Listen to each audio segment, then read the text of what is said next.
되게 이제 막판에는 거의 합격하겠다 이런 느낌이 들었어요. 그런데 무슨 일이 있었죠? 2년 차에?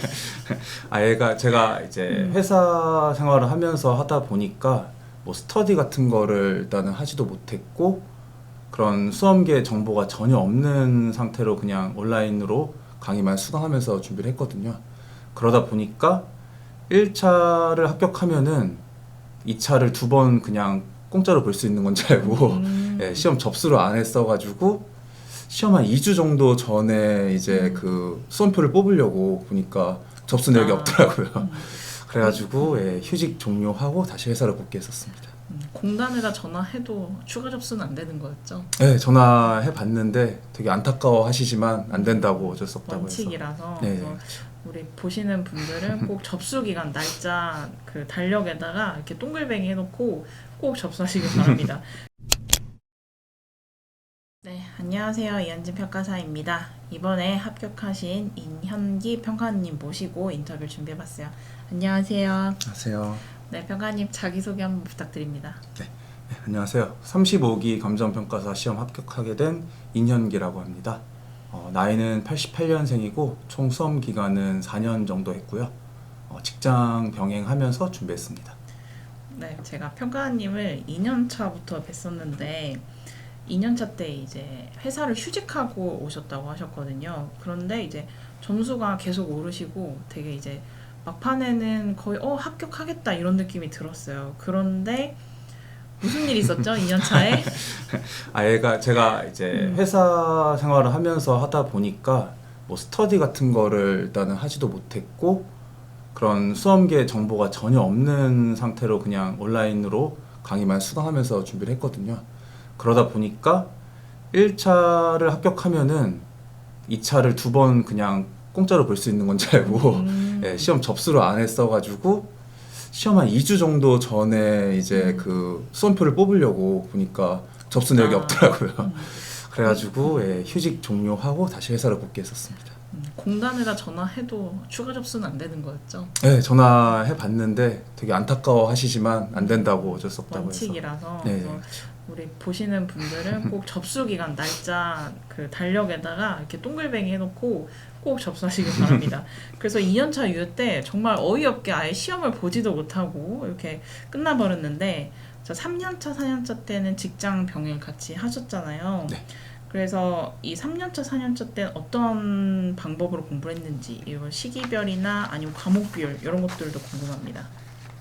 네, 우선 기간별로 말씀드리면은 2월까지는 2차에 올인을 했습니다. 9월에 시작해서 2월까지 2차에 올인을 했는데 맨 처음에는 실무 문제들 풀면서 다시 어느 정도 그 답안 작성이나 이런 거에 익숙해지려고 노력을 했고 동시에 이제 프라임 GS 수강을 현강으로 했었습니다. 그러면 이제 직병을 해서 직장 병행을 해가지고 순공 시간이나 어떤 공부 장소 이런 것들도 좀 궁금해요. 일반적인 전업 수험생분들이랑 좀 다를 것 같아요. 일단은 다른데 왔다 갔다 하는 시간도 다 이제 버려지는 시간이라고 생각해서 공부는 집에서 했고 일반적으로 한 4시간? 많이 하면 5시간? 그 공부 어플로 체크를 해보면은 그 정도 시간을 공부했고 주말에는 8시간에서 10시간 사이로 공부했던 것 같습니다. 그러면 이제 공부하실 때 어떤 과목에 좀 집중하셨는지 이런 과목 간의 비율도 있을까요? 비율이라기보다는 실무는 제가 문제를 그 따로 구하는 문제들 있잖아요. 그래가지고 그 단과랑 스터디 이렇게 했는데 문제를 맨 처음엔 실무 문제만 쫙 풀고 그 다음부터는 실무는 체크해놨던 문제들 있잖아요. 한 번씩 풀 때 좀 이상했던 것들. 그래서 하루에 뭐 적게 하면 20점, 많이 하면 50점 정도 풀고 나머지 시간에는 이론 법규에 더 많이 할애했었습니다. 그럼 이제 법규 스터디나 단과에서 등수는 어느 정도 되셨나요? 이현진 평가사님은 파이널 강의 수강했었는데 이번에 3번 했잖아요. 네. 등수는 14등, 1등, 2등 이렇게 오. 했었습니다. 네, 그럼 평가님 뭐 스터디나 단과 활용법이나 공부 방법 궁금합니다. 네, 일단 저는 이현진 평가사님 그 단과를 처음부터까지 다 들었고요. 그 전에는 그 에 있던 강사님들 것 중에 하나를 듣다가 적응이 잘 안 돼가지고 이제 옮겨 타서 알게 됐거든요. 그래서 방법이라고 하기에는 좀 너무 단순한데 저는 그냥 커리큘럼대로 강의 듣고 평가사님 뭐 이거 준비하라 그러면 준비하고 복습하고 그걸 이제 저의 서브노트가 하나 따로 있거든요. 그 서브노트에 정리하는 식으로만 공부를 했고요.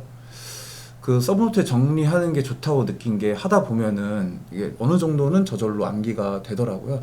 그러니까 세부적인 내용까지는 기억나지 않지만 큰 틀 정도는 기억난다는 점에서 그런 식으로 맨 처음에 시키는 대로만 했었고, 그 다음에 다른 GS나 뭐 현진 평가사님 그 GS 들으면서 거기 나온 문제들 있는 논점들 다시 이제 모르는 논점이면 서브에 옮기고, 그 아는 논점이라 좀 잘못 알고 있었던 거면 서브에 다시 옮겨 쓰고, 그런 식으로 서브를 정리하면서 저는 공부를 많이 했습니다. 그리고 아무래도 회사에서 최대한 시간을 활용해야 되기 때문에 회사에서 이제 답안지랑 문제지 이렇게 그 스캔한 거 펼쳐놓고 그걸로 서브 만들고 복귀하고 그런 식으로 공부를 많이 했었습니다. 직장병이니까 점심시간에 그렇게 좀 약간 자기 시간을 아껴서 이렇게 활용을 하신 거네요. 아, 그 점심시간에는 무조건 잤고요.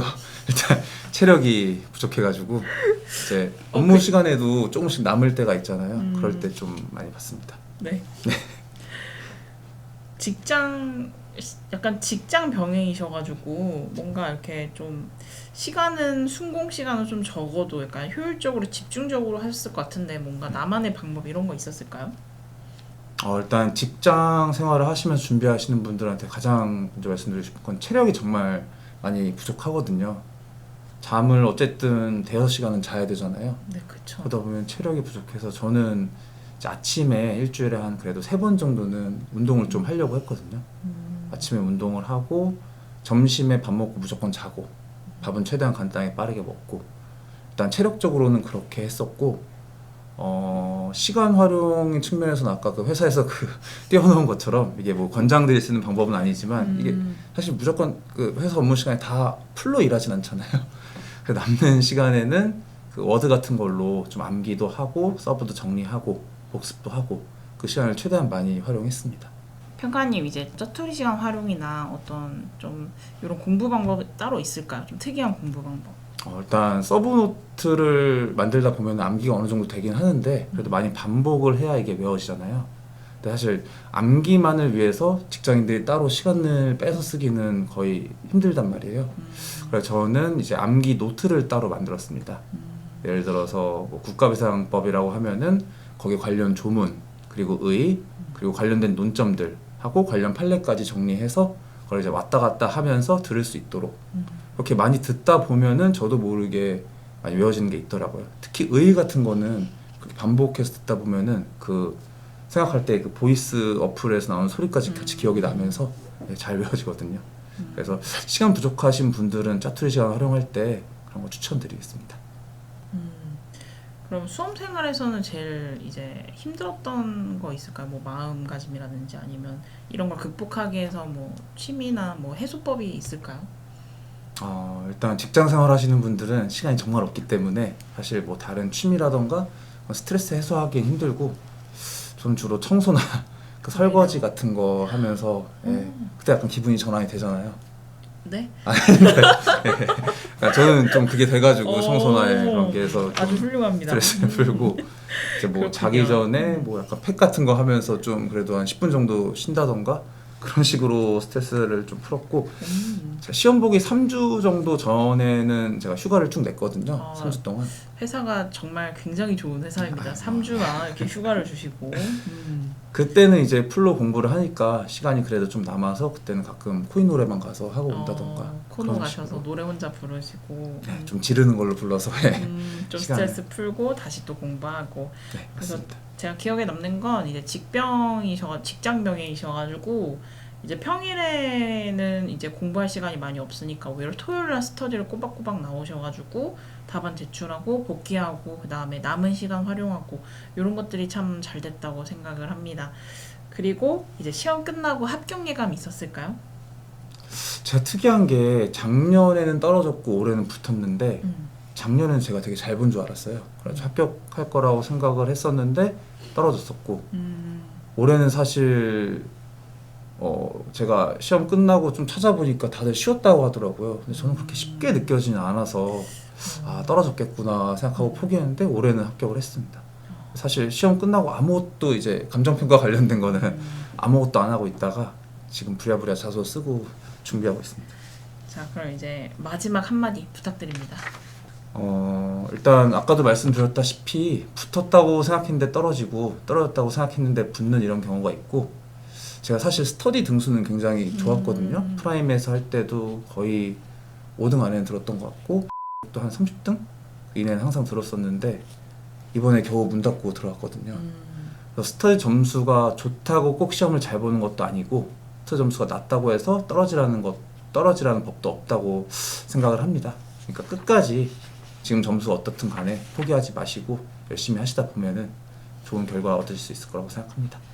네, 우리 좋은 말씀 감사합니다. 인터뷰는 여기서 마치겠습니다. 감사합니다. 감사합니다.